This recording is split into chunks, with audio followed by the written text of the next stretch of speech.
They say that when you are close to death, you can see things others cannot. I never believed that until I ended up in room 407 at Lakeside Hospital. My name is Sarah, and I have stage 4 pancreatic cancer. The doctors gave me 3 months, but I think my time will come much sooner, because they are already waiting for me. It started on my 3rd night in the hospital. I had been having trouble sleeping due to the constant beeping of machines and the nurses coming in every few hours to check my vitals. But that night was different. I woke up around 3 a.m., that strange hour when the world feels suspended between yesterday and tomorrow. At first, I thought it was just another nurse doing their rounds, but when I opened my eyes, I saw a figure standing at the foot of my bed. In the dim glow of the monitoring equipment, I could make out the silhouette of someone just standing there, perfectly still and silent. I reached for the call button, my heart racing, but when I looked again, there was no one there. I convinced myself it was just medication playing tricks on my mind, or perhaps a shadow cast by equipment. The nurse who answered my call found nothing unusual and suggested I try to get some rest. The next night, I saw them again, only this time, there were 2. One by the foot of my bed and another near the window, just watching me. They did not move or speak, simply stood there as if waiting for something. I could never fully make out their features, just dark outlines against the darkness of my room. I told my doctor about the figures the next morning, and he nodded sympathetically, explaining that hallucinations were not uncommon for patients on my medication regimen. He adjusted my dosage, assuring me that the visions would stop. They did not stop. They multiplied. By the 5th night, there were 4 of them positioned around my bed like silent sentinels. I could feel them watching me even when my eyes were closed. Sleep became impossible. How could I rest with those eyes on me, waiting, always waiting? The strange thing was that they never triggered the motion sensors in my room, and the night nurse claimed the security cameras showed no one entering or leaving. My daughter visited every afternoon, and I finally broke down and told her everything. I expected her to be concerned about my mental state, but instead, a strange look crossed her face. She told me that her son, my grandson, had been talking about invisible people in his room for weeks. He was only 4 years old, and kept insisting that the shadow people were waiting for Grandma to go with them. She had dismissed it as childhood imagination, but now, hearing my story, she seemed genuinely frightened. A week passed, and they continued to gather. 7 of them now, forming a complete circle around my bed. I noticed something else too. They were gradually getting closer, the circle tightening each night. I could now make out subtle differences between them, some taller, others more hunched, but all with the same patient stillness. One night, as I lay awake, my eyes darting between the figures, an elderly patient was wheeled into the shared room. Mrs. Chen had suffered a severe stroke and was unresponsive. The doctors did not expect her to last the night. Around midnight, I noticed something that made my blood run cold. 3 of my watchers had moved away from my bed and were now standing around Mrs. Chen. By morning, she was gone. When they brought in her replacement, a man with advanced liver failure, 2 of my watchers immediately positioned themselves by his bedside. He died within hours. I realized then what they were, these silent visitors. They were not here for me, not yet. They were harbingers, gatherers of souls, and they were simply assembling, preparing for their work. Last night, all 7 returned to my bedside, closer than ever before. I could almost feel their breath, cold and ancient.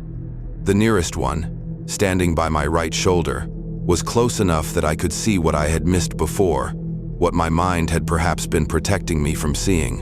Where a face should have been, there was only a swirling darkness, like a black hole pulling at the edges of reality.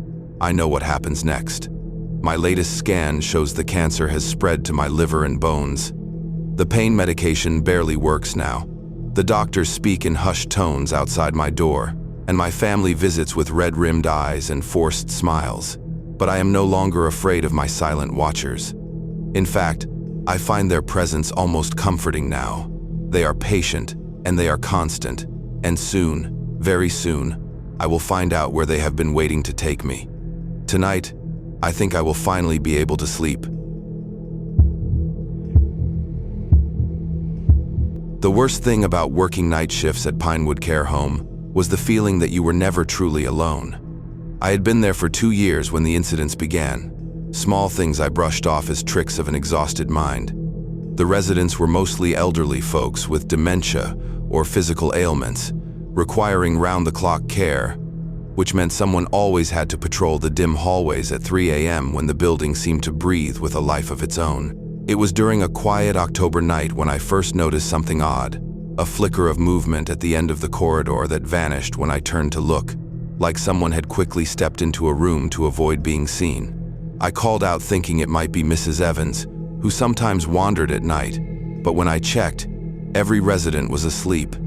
The following week, my colleague Sarah mentioned seeing shadows moving against walls when no one was there, and whispers coming from empty rooms that stopped the moment she opened the door. We laughed it off, but a seed of unease had been planted.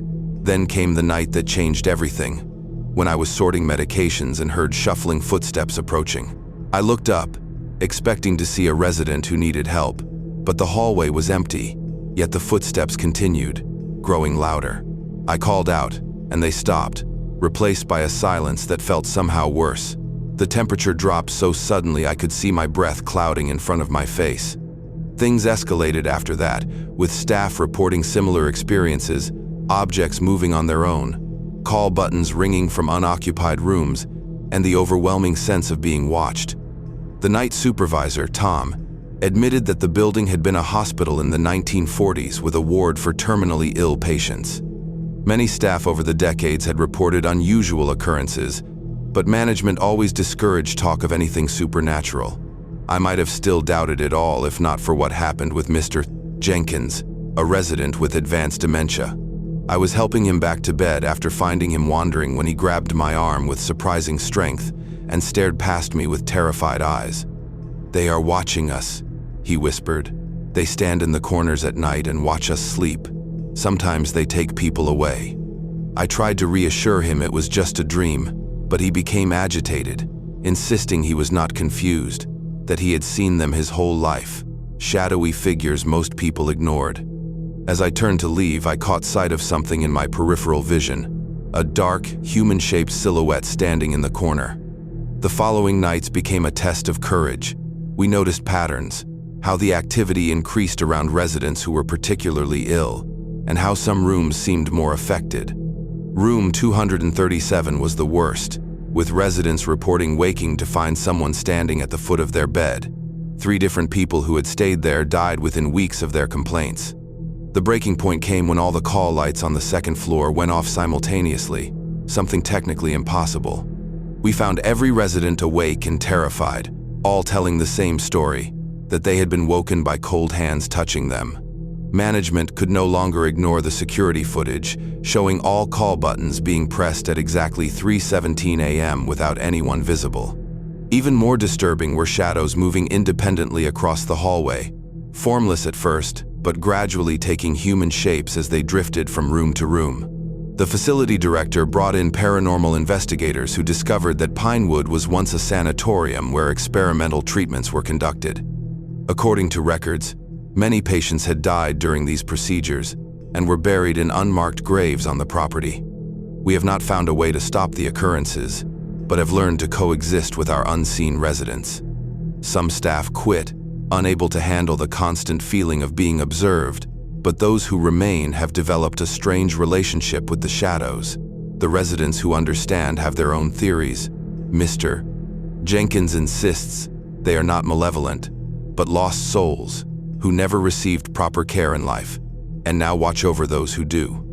What keeps me awake during daylight hours is not fear of the shadows, but why they have become so active recently, and what it means for those of us who walk the halls each night, counting hours until dawn while feeling countless invisible eyes upon us, knowing the barrier between their world and ours grows thinner with each passing night.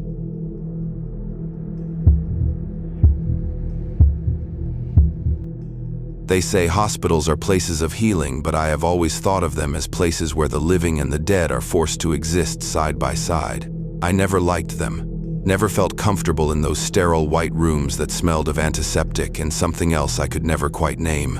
Something stale, something old. When I was admitted for a routine observation after a fainting spell, I told myself it would be fine. Just one night, just a bed to sleep in. But the moment I was wheeled into that room, I felt it. A wrongness, like the air was too thick to breathe, like something unseen was pressing against my chest. The nurse helped me settle in, chatting cheerfully about nothing in particular. She mentioned, almost in passing, that the room had just been vacated. The previous patient had passed away earlier that day.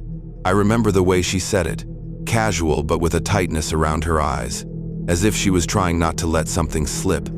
I ignored the way my skin prickled and focused on resting. The first few hours were uneventful. Nurses came and went, checking vitals, adjusting my IV, offering me bland hospital food I had no appetite for. I dozed in and out of light sleep, my mind foggy from exhaustion. It was past midnight when I heard it. A whisper at first, faint and distant, like someone speaking from another room. I told myself it was just my imagination, the sound of the hospital settling, the hum of machines, but then it grew louder. A woman's voice, angry, desperate. "Leave, get out. You are in my bed." My blood ran cold.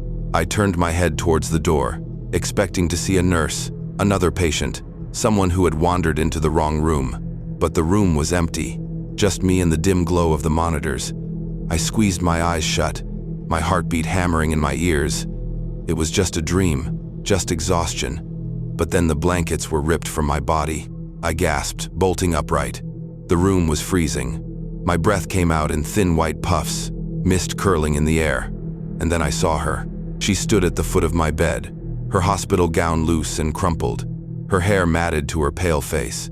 Her eyes, hollow and black, locked onto mine with a rage that did not belong to the living. "This is my bed. You are not supposed to be here." Her voice was wrong, layered, like more than one person was speaking at the same time. My body refused to move, frozen by a terror that reached down into my bones. I wanted to scream, to press the call button, to do anything, but all I could do was watch as she stepped closer. Her bare feet left wet, dark prints on the hospital floor, as if she had come from someplace deep and rotting. The room reeked of something sour, something decayed. My pulse pounded in my ears as I felt the mattress shift. She was climbing into the bed. I do not remember what happened next. Maybe I fainted. Maybe I blacked out. All I know is that when I woke up, the room was warm again, the blankets neatly tucked around me. The morning nurse came in, all smiles and routine questions, but I could not bring myself to speak. My throat was dry, my body drenched in cold sweat. As she checked my chart, I found the courage to ask about the previous occupant. The nurse hesitated, then sighed. She had been there for months, in and out of consciousness, always clinging to life. Last night was supposed to be her first night in peace. I barely heard the rest of what she said. My eyes drifted to the floor, to the faint, wet footprints that had not been there before. I signed my discharge papers as soon as they would let me. I never set foot in a hospital again. But sometimes, in the dead of night, I wake up with the feeling of ice in my bones, and the sound of a woman's voice echoing in my ears, telling me to leave, telling me I am in her bed,